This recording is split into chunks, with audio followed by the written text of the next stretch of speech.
우리 하나님 말씀 보겠습니다. 데살로니가 후서 2장 13절 14절 말씀입니다.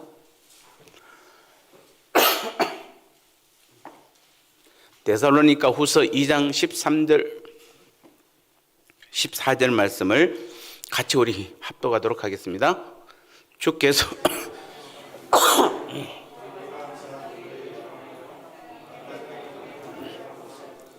하나님이 처음부터 너희를 택하사 성령의 거룩하게 하심과 진리를 믿음으로 구원을 받게 하심이니 이를 위하여 우리의 복음으로 너희를 부르사 우리 주 예수 그리스도의 영광을 얻게 하려 하심이니라. 아멘. 자, 우리는 기독교 하면 가장 중요한 것이 복음입니다. 당연합니다. 십자가고 십자가의 복음입니다. 근데 우리가 구원을 논할 때에 자, 여러분 지금 다시 한번 우리는 이 밤에도 우리는 정말 놀라운 큰 것이 있습니다. 분명하게 있습니다. 하나님께서 우리를 위해서 지금 주님을 통해서 준비하신 그 구원은 너무도 놀라운 것들이고 실제로 우리의 삶에서 놀라운 능력으로 나타나야 되는 것이에요. 그런데 많은 기독교인들이 그 능력을 나타내지 못하고 있습니다. 그럼 분명히 하나님이 잘못된 것 아니면 우리가 잘못됐습니다. 근데 하나님은 잘못될 리가 없습니다. 그러면은 우리가 분명히 잘못되었습니다. 그래서 우리의 삶에서 실제로 복음의 능력이 나타나지 않는 것이에요. 여러분, 우리는 기독교인이라 하면, 성도라 하면은 복음의 능력이 나타나면 끝나요. 끝납니다. 안 믿으십니까? 끝납니다.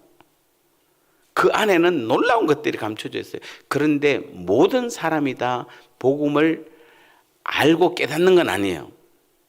조금 더 제가 더 냉정하게 조금 더 높여서 말한다면은 우리의 구원은 복음을 깨닫지 못하면 구원을 얻지 못합니다. 예수 믿는다고 말로 고백하는 것 갖고는 안 됩니다. 열심히 교회 잘 다니는 것만으로는 안 됩니다. 반드시 십자가로 나가야 되고 그 십자가에서 나를 죽임으로 내 뜻 내 계획 나를 다 포기함으로 복음의 능력을 실제로 나타내야 되는 것이에요. 지금 우리 교회가 또 전 세계 교회가 지금 21세기를 살아가고 있는 우리 기독교인들이 이것을 잘 모르기 때문에 이런 경험들을 체험하지 못하기 때문에 교회 안에서 여러 가지 많은 일들이 일어나고 있는 것입니다. 심지어는 목사들조차도 하나님 앞에 바로 서지 못하는 일들이 지금 많이 일어나고 있습니다.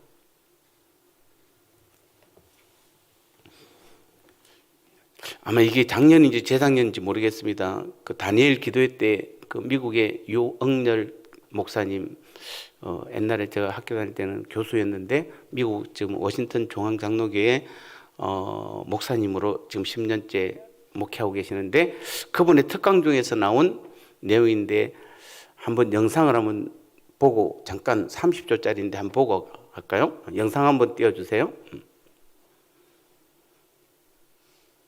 자, 이번에 46대 조 바이든 대통령의 취임식 때입니다. And our First Lady, Dr. Jill Biden, and their family. In the strong name of our collective faith. Amen. We ask it in the name of the monotheistic God, Brahma, and God known by many names, by many different faiths. A man and a woman.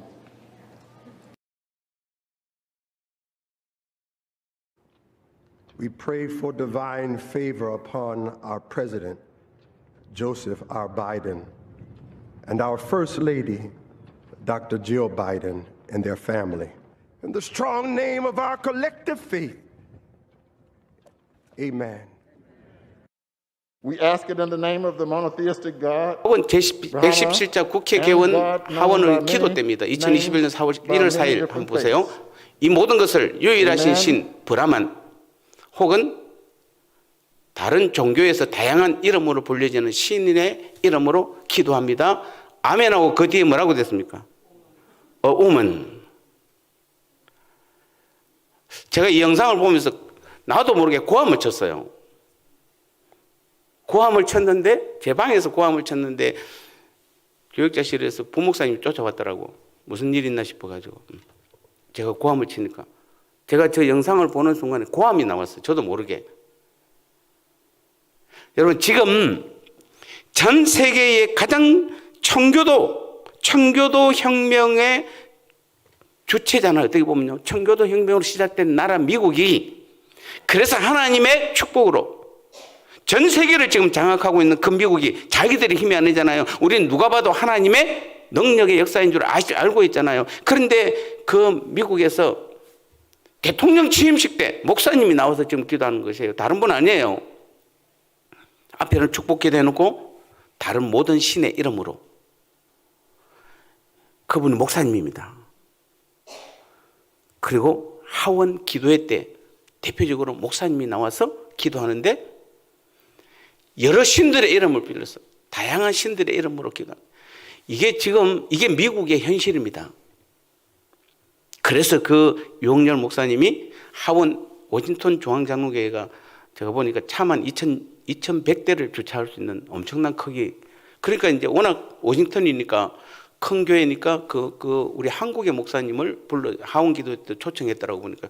근데 초청할 때 그 사람들이 뭐라고 지침을 줬냐면은 절대로 종교적 발언해도 안 되고 예수님의 이름으로 기도하면 안 됩니다라고 딱 지침을 준대요.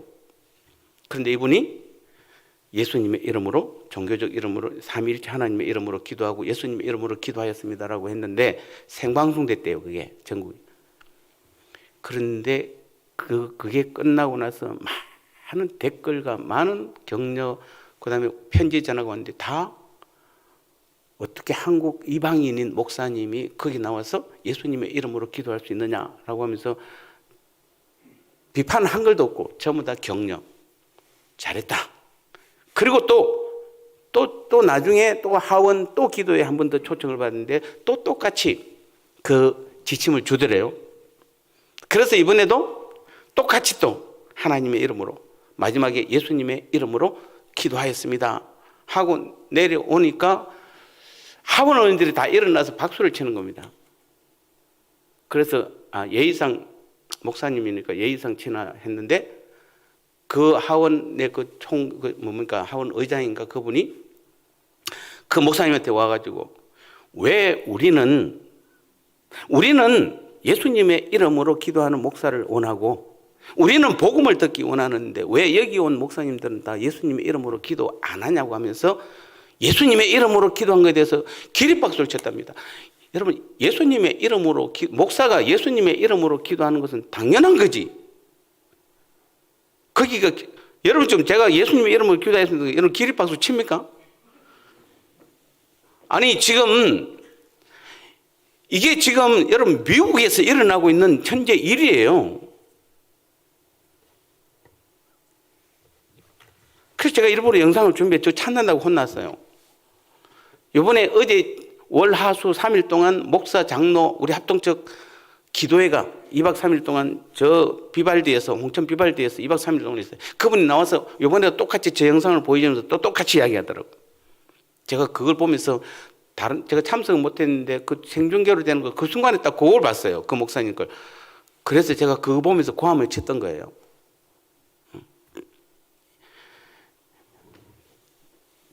장로님이 기도한 게 아니에요. 권사님이 기도한 게 아니고 누가 기도했죠? 목사님이 기도했어요. 목사가 기도하는데 세상에 저런 모든 이방 신들의 이름으로 다른 모든 신들을 불러내고 아멘 하고 무슨 아우먼은 무슨 남자 여자 이름으로 기도하는 겁니까 지금? 이게 지금 여러분 이게 왜 그렇습니까? 지금 우리가 복음을 깨닫지 못하면은 목사일지라도 장로고 권사일지라도 누구도 나중에는 결국에는 예수님의 이름으로 기도하지 않는 사태가 벌어지는 것이에요. 아니 교회가 목사님 예수님의 이름으로 기도하지 마세요라는 일이 나온다니까요. 지금 성도들은 그 하원 의원들은 지금 뭘 듣기 원하는데 목사님의 입술을 통해서 사실은 뭘 듣기 원하는데 우리가 지금 오늘 기도하는 이것이 목사님이 대표로 나와서 기도하는데 예수님의 이름으로 우리가 주님께서 우리를 지켜달라는 그 기도를 지금 받고 싶은데, 복음의 그 기도를 받고 싶은데 목사들이 안 하고 있는 겁니다, 지금. 그래서 오늘 복음을 믿음이 가장 큰 영광이고 축복인 것이에요. 왜 제가 지금 지난 기도의 시간에도 그 앞 시간에도 지금 계속 우리가 예수님을 주로 시인할 수만 있다라면은 그것이 가장 큰 축복인데, 그 시인하는 것이 아무나 될 수 있는 것이 아니에요. 그래서 우리는 복음이 믿어지는 것이 바로 하나님이 우리를 선택하신 증거예요. 오늘 13절에 보니까 데살로니가 교인들로 인한 바울의 감사입니다. 자, 여기서 보니까 하나님이 처음부터 너희를 택하사 성령의 그렇게 하심과 진리를 믿음으로 구원을 얻게 하심이니, 물론 여기서 조건은, 우리가 구원을 얻는 조건은 처음부터 하나님께서 우리를 뭐 해야 된다? 택해야 돼요. 자, 이것이 지금 바울이 지금 감사하는 이유는 하나님께서 처음부터 우리를 선택해 주셔서 그 다음에 성령의 그렇게 하게 하셔서 진리를 믿음으로 구원을 얻게 하신 것. 이게 구원이에요, 여러분요. 교회에서 열심히 다니는 게 아니에요. 하나님께서는 데살로니가 교인들을 택하시고 성령의 그렇게 하시는 역사와 함께 성도들로 진리를 믿게 하심으로 구원에 이르게 하셨다는 것이에요. 이게 구원이에요. 이게 구원입니다, 여러분. 이것은 우리의 구원이 우리의 노력이 아니라 전적인 하나님의 은혜로운 사역의 결과라는 것이에요. 동시에 복음에 대한 우리의 믿음은 우리가 하나님께 택함 받은 자임을 보여주는 증거가 되는 것입니다. 무슨 말입니까? 여러분, 저 미국의 목사님들이 저분들이 신학을 안 했습니까? 제가 영상 하나 못 구했는데, 미국 통합측에서 또 대표 기도를 했는데, 여러분, 통합측이면 누가 모인 거예요? 목사들이 모임되잖아요. 협회 총회장을 선거합니다. 총회장 선거를 해요. 미국 통합측 총회장 선거인데 4명인가 5명이 나왔는데 질문 하나 따겠답니다. 우리의 구원은 누구로 인해서 받습니까? 최 장로님 혹시 이 답 아세요? 우리는 누구로부터 구원을 받습니까? 예수님 하면은, 그래서 4명, 5명 중에서 한 분만 예수님, 나머지는 다른 모든 신들이에요. 그래서 총회장은 그 사람은 떨어졌어요. 여러분, 그 미국 통합측 신학교에서 우리나라에서 미국 가서 공부한다고 가서 박사학위 따왔는데 통합측 가서 박사 따오면 어떻게 됩니까? 그 총회장 학교가 운영하는 데 가서 박사학위를 따오면 어떻게 되냐고요? 한국 와서 뭘 가르치겠습니까? 구원은 전적인 예수님의 이름으로가 아니에요. 아니에요. 지금 시대가 이게 우리나라에 지금 안 들어왔을 것 같습니까, 여러분요? 이미 여러분 2014년도 맞죠? 2014년도 우리 합동측 강도사 고시 논문 제목이, 그 논문 제목이 그때 그 시대를 잘 반영해요. 예. 그때 나왔던 것이, 그 주제가 뭐였냐면은 그 지금 제가 정확한 용어를 지금 다 까먹었는데, 하여튼 뭐였죠? 제가 지금 논문을 제가 하도 많이 써줘가지고 지금 써기도 제가 많이 썼고 자료도 많이 그때 준비했는데 갑자기 그 단어 생각이 잘 안 납니다만은, 그때 하여튼 뭐냐 하면은 기독교와 천주교가 합치는 거예요. 그리고 제일 위에는 교황이 있고, 그 다음에 추기경이나 이런 사람들을 기독교 목사들이 추기경이 되고 신부가 되는, 그런, 이미 거기에 합의를 본 단체가 우리 합동측 고신 합신 몇 개 빼고는, 여러분이 아는, 이제 제가 말 안 합니다. 제가 안 한 교단만 이야기했으니까 여러분이 아는 많은 교단들이 그쪽에 사인을 다 했어요. 제가 논문을 써봤기 때문에 다 압니다. 이미 사인을 했어요. 그래서 언젠가는 언젠가는 천주교와 개신교가 합치는데 목사가 아니라 이제 신부로 바뀝니다. 예, 이미 사인을 다 했어요. 그래서 합동측에서도 그 강도서 오신 논문 제목을 한 거예요. 그걸 그때 올해 논문 제목은 포스트 코로나 이후에 그 교회와 신앙에 대해서 개혁적 관점에서 논하라. 그게 제목이에요. 올해도 제가 5분의 목사님 찾아와서 또 물어봤기 때문에 제가 제목을 다 압니다. 예.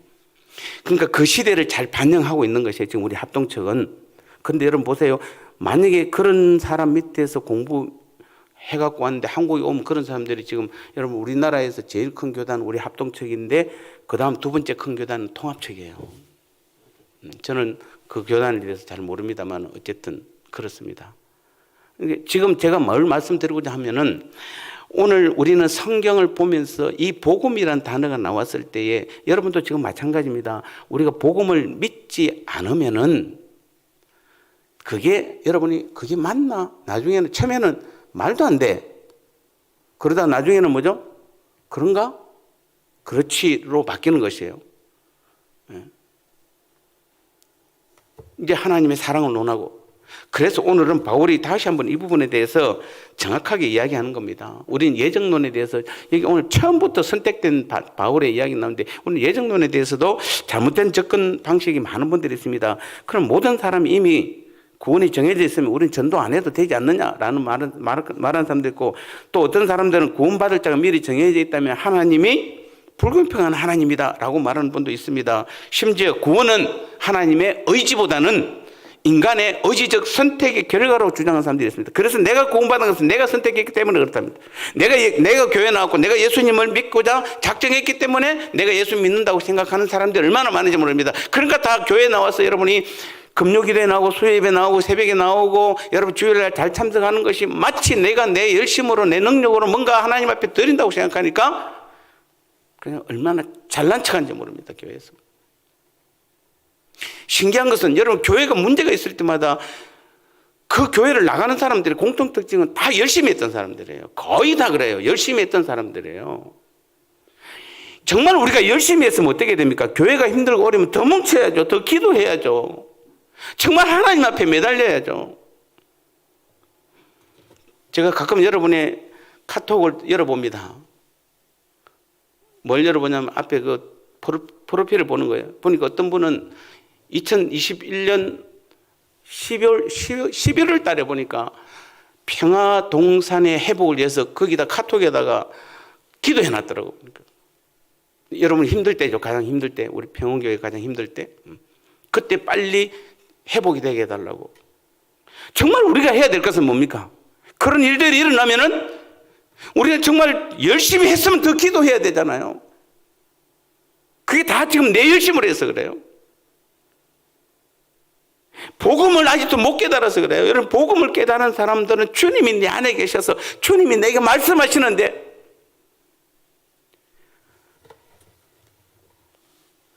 제가 왜 오늘 이 설교를 잡았냐면은 이 영상을 보고 내가 충격을 받아서 그래요.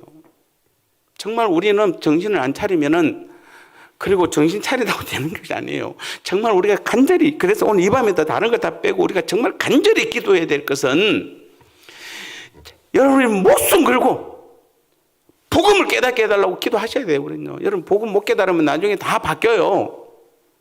다 변질돼요. 다 타협하게 되어 있어요. 이게 기독교 역사예요.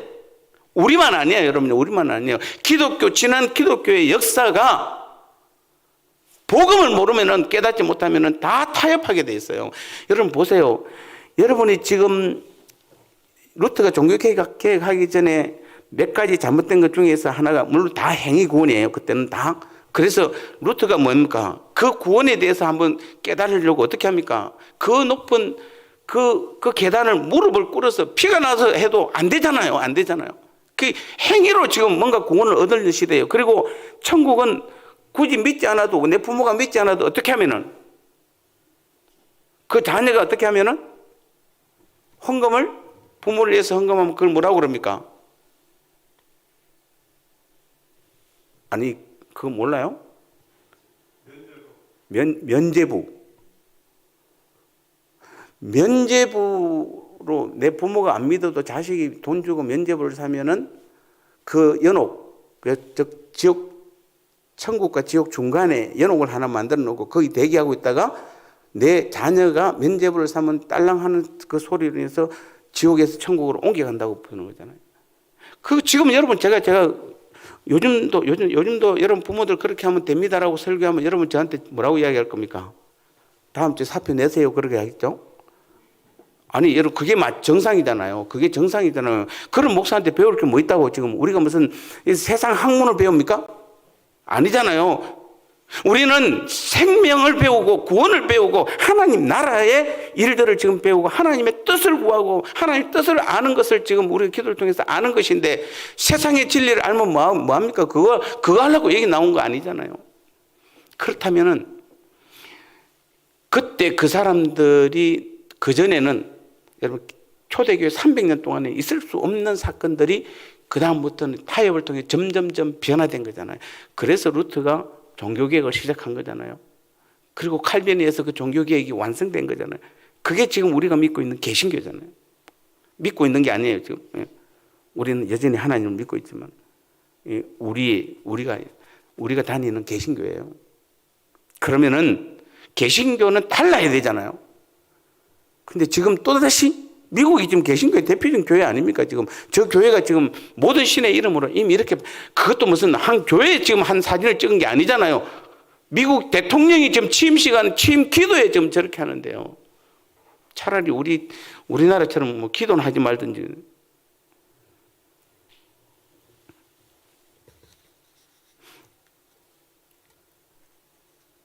우리는 성경은 우리의 의지로 구원받는 것이 아니에요. 하나님의 전적인 선택이에요. 그래서 고린도전서 2장 7절에 보면 하나님이 만세 전에 미리 예정하셨다. 에베소서 1장 4절에는 창세 전에 우리를 선택하셨다. 뭐 여러 가지 말합니다. 하나님이 처음부터 우리를 선택했습니다. 이건 분명해요. 여러분 우리를 하나님께 선택하셨어요. 창세 전에 우리를 선택하셨고 만세 전에 이미 우리를 구원하고자 선택하셨어요. 그러면 우리는 이미 구원을 받기로 선택된 사람들이에요. 그럼 우리는 어떻게 하면 됩니까? 열심히 교회 다니면 됩니까? 아니에요. 지금 여기서 말하는 진리라는 것은 복음이에요. 예수님도 오직 복음만을 이야기했고 바울도 오직 복음만을 이야기했고 다른 사도들도 오직 복음 외에는 말한 적이 없어요. 이게 지난 1세기가 아니에요. 300년 동안 초대교회, 교회 건물도 없는, 여러분 초대교회가 건물이 있었습니까? 없었어요. 그냥 동굴에 들어가서 피신해서 자기들끼리 예배드리고 어느 집을 했고 어느 집을 하고 이번 주 설교입니다만 어쨌든 그래요. 그래도 그들은 복음만을 믿었잖아요. 자, 우리는 이미 선택받았어요. 구원받기로 우리 모두는 다. 그런데 바울은 또 뭐라고 이야기했냐면 창세전에 우리를 선택하셨지만 우리가 정말 복음의 그 진리 안에 들어가 있지 않으면은 여러분 지금 저 목사님이 구원받을 수 있을 것 같습니까? 없을 것 같습니까? 여러분 생각입니다. 여러분 생각. 손 들어보세요. 나는 구원받을 수 있다. 손 들어보세요. 아무도 없습니까? 구원은 하나님의 전적인 권한이에요. 우리는 저분이 구원받는다 못 받는다 말을 못해요. 그런데 신학적 관점, 성경적 관점, 주님의 관점으로 보면 구원을 못 받습니다. 우리는 예수님을 통하지 않고는 절대로 구원에 이를 수 없어요. 성경은 분명하게 말합니다. 다른 모든 신의 이름으로는 절대 구원받을 수가 없어요. 그러면은 왜 저런 일들이 벌어지냐 이 말입니다. 목사님들이 왜 저렇게 하냐 이 말입니다. 왜 목사님들이 하원 의원의 그 기도회에 가서 그 하원 의원 그 개원식 할 때도 목사가 나와서 기도하는 것은 뭐 하는 뜻입니까? 이 미국을 뭐 하는 겁니까? 하나님이 지켜달라는 의미잖아요. 그런데 거기서 지금 다른 모든 신들을 끌어당겨갖고 아멘하고 우문으로 바뀐다는 게 이게 하나님 앞에 장난치는 것도 아니고 이 말이. 근데 그럼 이분들은 처음부터 이런 분들이었나요? 아니에요. 아닐 겁니다. 그래서 여러분이 지금 우리가 지금 여러분 금요기도에 특별히 현장에 나오신 여러분들, 그리고 지금도 어려운 여건에서도 지금 영상으로 이 기도회를 드리는 우리 사랑하는 성도 여러분들, 다시 한번 우리는 그래서 우리가 지금 간절히 구해야 되고 정말 목숨 걸고 우리가 찾아야 될 것이 무엇인가 하면은 우리는 복음의 그 진리를 깨닫는 것이에요. 복음을 모르면은 다 타협하게 되어 있어요. 누구나 타협하게 되어 있다니까요. 그런데 그 복음이 하나님이 선택한 자에게만 깨달음이 주는데 하나님께서는 모든 사람이 다 복음의 깨달음에 이르지 않는 것이에요. 구해야 돼요. 그래서 구해야 돼요. 여러분 다른 거 지금 구하는 게 아니에요. 복음을 구하셔야 돼요.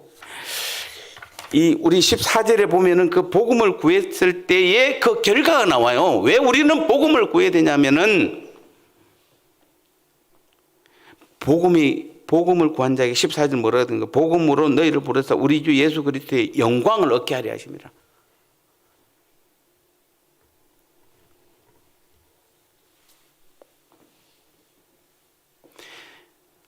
여러분 복음을 믿는 것은 나의 의지와는 무관합니다. 내가 믿어야지 한다고 해서 믿어지는 것이 아니에요. 저는 제 개인적인 생각입니다. 왜 제가 이 부분을 고민해 봤어요. 왜 누구나 다 예수 믿는다고 그러면 복음부터 믿어지게 하면 될 텐데 왜 복음을 다 못 믿을까? 왜 내 의지하고는 상관없을까?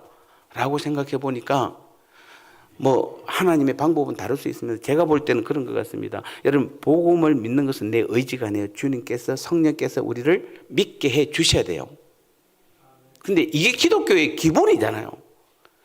내가 예수 믿는 것이 뭐죠? 내 의지로 된 거 아니잖아요.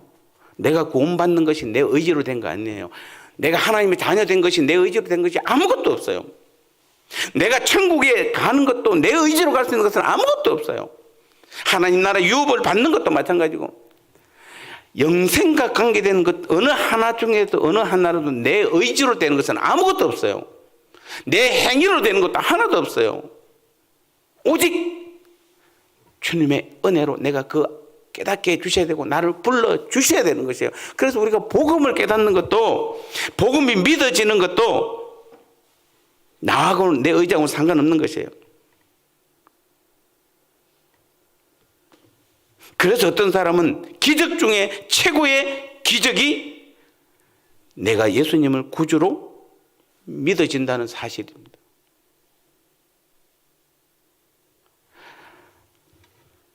그래서 로마서 10장 9절에 네가 만일 내 입으로 예수를 주로 시인하며 하나님께서 그를 죽은 자 가운데 살린 것을 네 마음에 믿어야 구원을 얻으리니.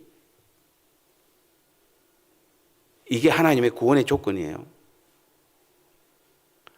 여러분 우리는 삶에서 살다 보면 여러분 아까 제가 기도할 때도 그렇고 첫 시작도 그랬습니다만은 왜 우리는 구원 얻었으면은 여기 성경에는 구원 얻은 자의 많은 능력들이 있잖아요. 많은 능력들이 성경에 기록되어 있어요. 그런데 나하고는 상관이 없잖아요. 여러분 성경을 가지고 다니면서 뭐라고 생각합니까? 이 성경에서 나오는 모든 약속된 말씀들은 나하고 상관이 있어라고 생각하면서도 실제로는 내 삶에서 일어나지 않잖아요. 능력이 잘. 왜 구원의 능력이 안 나타납니까? 냉정하게 말씀드리면 구원에 온전히 이르지 못해서 그럴 수도 있습니다. 냉정하게 보면은. 제가 이 부분에 깊이 못 들어갑니다. 왜냐하면 제가 구원에 대해서 논하면 자꾸 하나님의 영역에 들어가는 것 같아서 자칫 실수하는 것보다는 차라리 안 들어가는 게 좀 낫다라는 생각이. 다만 오늘 바울도 뭐라고 돼 있죠? 구원이라는 것은 예수님을 주로 시인하며 하나님께서 그를 죽은 자 가운데 살린 것을 네 마음에 믿어야 구원을 얻는 것이에요.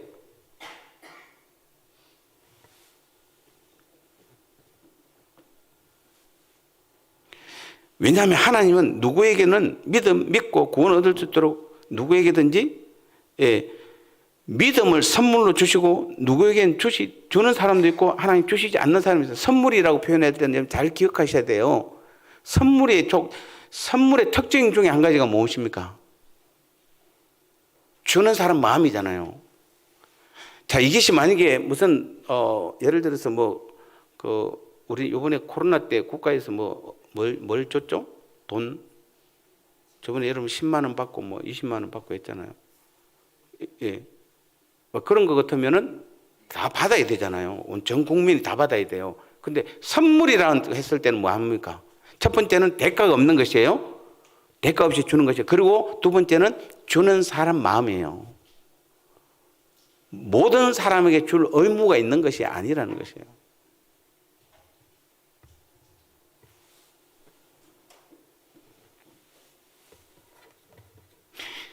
그리고 그래서 우리가 믿는 것도 구원받는 것도 하나님의 은혜의 선물인 것이에요. 내가 할 수 있는 것이 아니에요. 열심히 충성한다고 믿어지는 것이 아니에요, 여러분요. 율법과 행위는 오히려 복음과는 정반대예요. 제가 지난주에 오후 예배 때 율법은 뭐라고 그랬습니까? 죄값을 죄에 대한 책임을 지라는 거였죠. 예, 죄에 대한 책임을 지라는 거예요. 죄값을 내라는 것이에요. 그거하고 구원하고는 상관없어요. 율법으로 절대로 구원에 이를 수는 없습니다. 그러나 죄값을 해결하지 않으면 구원에 이를 수는 없어요. 그래서 율법은 필요한 것입니다. 행위는 기독교에서, 즉 우리가 복음에서, 십자가 복음에서 행위는 언제만 유효하냐면은 하나님 주님께서 내 안에 들어오셔서 나와 한 몸을 이루시고 그분이 내가 순종할 때, 그분이 나를 통해서 일할 때, 그래서 내가 말을 하고 내가 어떤 움직임이 있을 때 그게 행인 것이에요. 야고보서에서 말하는 행위는 내 노력이 아니에요. 여러분 헷갈리면 안 됩니다. 내 노력이 아니에요. 행함이 없는 믿음은 죽은 믿음이라는 것은 주님이 나를 통해서 행하지 않으면 그게 죽은 믿음이에요. 내가 열심히 하라는 게 아니에요. 이 잘못 우리가 해석해 버리면 그래서 교회에서 열심히 충성하고 막 그냥 열심히 하면 되는 줄 알고 하는데 그렇다고 해서 우리 구원이 우리가 그것이 해결되는 것이 아니에요. 구원 얻는 것이 아니에요, 여러분요. 주님이 내 안에 계셔서 나를 통해서 일을 하셔야 돼요. 하나님께서 하시고자 하는 일이 나를 통해서 행해질 때 그게 행인 것이지, 내가 뭔가 구원을 얻으려고, 내가 뭔가 영생을 얻으려고, 내가 하나님 나라의 유업을 받으려고, 내 죄 문제 해결하려고 내가 어떤 행위를 하는 것은 그건 다 가짜예요. 그거하고는 절대로 우리가 아무리 노력해도 여러분의 행위로는 죄 문제를 해결할 수가 없어요. 우리의 행위로는 구원에 이를 수 없거니와 우리의 행위로는 천국도 우리는 어떤 것도 하나님의 자녀도 될 수 없어요. 먼저는 그래서 십자가가 왜 자꾸 나오냐면 십자가에 죽어야 돼요. 우리가 내 뜻을 다 포기해야 되는 것이에요. 그래야만, 여러분 내 뜻하고 지금 주님의 뜻이 내 안에 같이 있어요. 근데 주님께서 어느 날 우측으로 가자. 근데 내 뜻은 좌측으로 가자. 그러면 내가 여기서 지금 헤매잖아요. 좌로 가야 되나 우로 가야 되나. 그러니까 안 되는 것이에요. 십자가는 좌로 가자는 내 뜻을 포기하는 것이에요. 그래야만 누구 뜻을, 우로 가자는 주님의 뜻을 내가 순종할 수 있기 때문에. 그러면 주님께서 나를 통해서 우측으로 가서 그 일을 하시는 것이에요. 능력은 주님이 나타내시는 거예요. 그게 구원의 능력이에요. 그럴 때 구원의 능력이 나타나는 것이에요. 그런 사람이 구원받은 사람들이에요, 여러분요. 그래서 정리하면 14절에서 우리 복음으로 너희를 부르사 우리 주 예수 그리스도의 영광을 얻게 하리 하심이라. 이 복음을 통해 얻게 될 우리의 궁극적인 구원 상태가 무엇인지 보여주는 겁니다. 우리가 복음을 믿을 때 하나님 나라에서 예수님의 영광에 동참하게 되는 것이에요. 그래서 복음 초대장과 같은 것입니다. 영원 전부터 데살로니가 성도들을 구원하시기로 예정하사 그들을 선택하신 하나님은, 그래서 그들을 예정했기 때문에 영원 전부터, 만세 전부터, 창세 전부터 그들을 구원하시고자 하나님께서는 바울을 보내고 실라를 보내고 디모데를 보내서 그들에게 복음을 전한 것이에요. 목사의 할 일은 이런 겁니다. 영원 전부터, 만세 전부터, 창세 전부터 평교에 우리 성도들을 하나님께서 구원하시고자 하나님께서 저를 보낸 것이에요. 안 믿으십니까?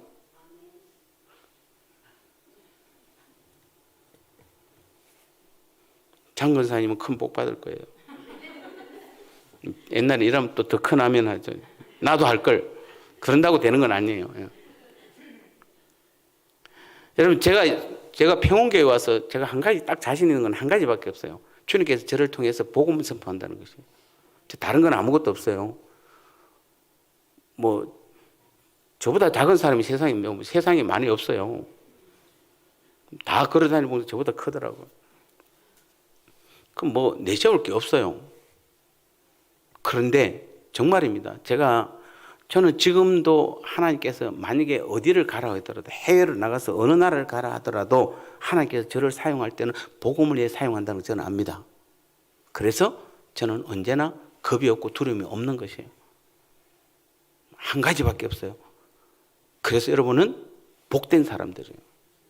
다른 거 없습니다. 왜 복된 사람입니까? 우리가 지금 이 한국 교회나 전 세계 교회가 지금 이 복음을 깨닫지 못해서 많은 사람들이 헛된 길로 지금 나아가고 있고, 구원하고는 반대 길을 가고 있음에도 불구하고 우리가 지금 열심히 노력해서 뭔가를 해서 구원을 얻으려고 하는 이때에 정말 우리는 복음을 깨닫고 주님이 나를 통해서 하게 하심으로 말미암아 우리가 구원에 이르고 날마다 하나님 나라 천국의 삶을 살아가는 것이, 그게 하나님의 뜻이고 우리 주님께서 지금 우리를 십자가에 죽으신 이유이고, 오늘 우리가 지금 이 믿음 생활하고 신앙 생활하는 이유인데, 이것을 모르고 이것을 깨닫지 못하니까 우리는 주님께서 예비하신 주님의 영광에 우리가 함께 참여하지 못하고 있는 것이에요. 지금요.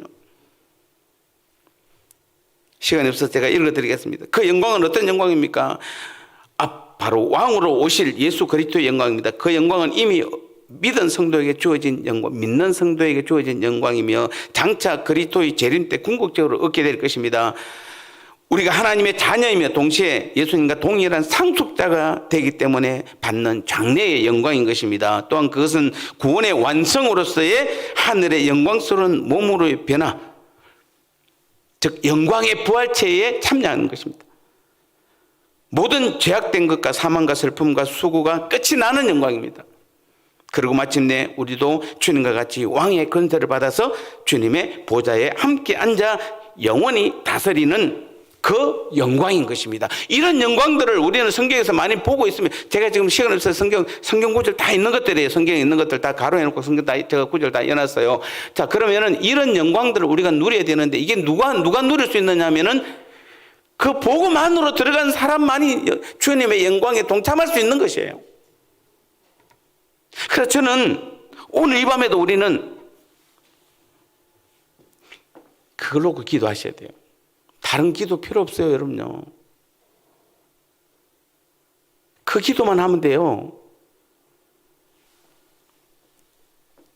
이 장래의 영광은 너무나 엄청나서 성도들이 현재 당하는 고난과는 비교할 수 없다라고 로마서 8장 18절을 말하는 것입니다. 하나님께서는 우리 역시 데살로니가 성도들처럼 누군가를 통해서 불러주셨습니다. 이처럼 영광스러운 복음을 지닌 우리는 어떤 삶을 그럼 살아야 되겠습니까? 복음 때문에, 그래서 우리는 매일 감격할 수 있어야 되는 것이에요. 이미 얻은 영광 때문에 나중 영광은 더욱 엄청난 것임을, 여러분, 지금의 영광이 클까요? 나중 영광이 클까요? 나중에 훨씬 더 크잖아요. 근데 지금 영광을 경험해 봐야지. 그래야 나중 영광도 바라볼 수 있는데 지금 영광을 바라보지 못하니까 나중 영광이 우리한테 와닿지 않는 것이에요. 지금도 우리 주님께서는 우리를 통해서 그 구원의 영광, 주님의 그 영광을 체험하고 능력을 나타내기를 원하세요. 누구한테? 복음 안으로 들어간 사람들에게만, 복음을 깨달은 사람들에게만. 그래서 우리는 모든 사람이 다, 우리 한국에 있는 기독교인들이 다 그런 자리에 들어서야 되지만, 오늘 이 밤에 이 기도에 참여한 여러분부터 기도하셔야 돼요. 주님, 내가 복음의 영광에 이르게 하옵소서. 복음 안으로 들어갈 수 있도록, 깨달을 수 있도록 주님 나로 하여금 깨닫게 도와주옵소서. 우리는 간절히 기도하셔야 되는 것이에요. 이게 정말 기도 제목이 돼야 됩니다. 여러분이 그냥 속삭이면서 기도하셔도 좋고, 막 안 되면 그냥 의자 흔들면서 기도하셔도 좋고, 그냥 묵상해서 기도해도 좋은데, 중요한 것은 오늘 이 밤에 우리는 뭘 기도해야 됩니까? 복음을 깨닫게 달라고 기도하셔야 돼요. 복음을 깨닫게 달라고. 그것만큼 큰 것이 없어요, 우리는. 그렇지 않으면은 나중에 언젠가는 여러분도 똑같이 모든 신의 이름으로 구원은 여러분 여러 방향에서 구원을 뭐로 가나 자로 가나 우로 가나 뭐 비행기 타고 가나 뭐 버스 타고 가나 뭐 기차 타고 가나 서울로 가면 그만이라고 그러는 그건 구원하고 상관없습니다. 구원은 오직 한 길밖에 없어요. 예수님밖에 없습니다. 이거 너무도 당연한 것이 너무도 당연하지 않는 것으로 바뀌는 시대가 오는 것이에요.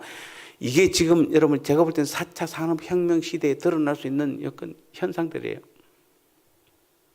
저는 지금 고민하고 있습니다. 여러분 오후 예배 때 제가 한 10분만 설교하고 나머지 1시간 반 정도를 제가 4차 산업혁명에 대해서 특강을 하고 싶어요.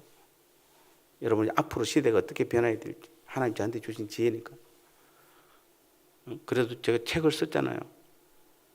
그 책을 목사님들 달라고 그랬는데 안 줍니다. 몇 사람 안 줬어요. 왜요? 줘봐야 실천도 안 할 거. 세상에 지금 여러분 목사님들 서재에 가면 제일 많은 게 목사님 방에 들어가면 제일 많은 게 뭡니까? 책이잖아요. 그 책 다 읽어봅니까? 목사님들 어디 가면 책 선물을 제일 많이 받아요. 근데 안 읽어봐요. 대부분 다. 내 썼다고 주면 그냥 고맙다 해놓고 다 그냥 꼽아놓고 말지. 제가 그 책을 주면 비싸게 책 만들어서 주면 다 꼽아놓을 것 같아서 제가 안 줍니다.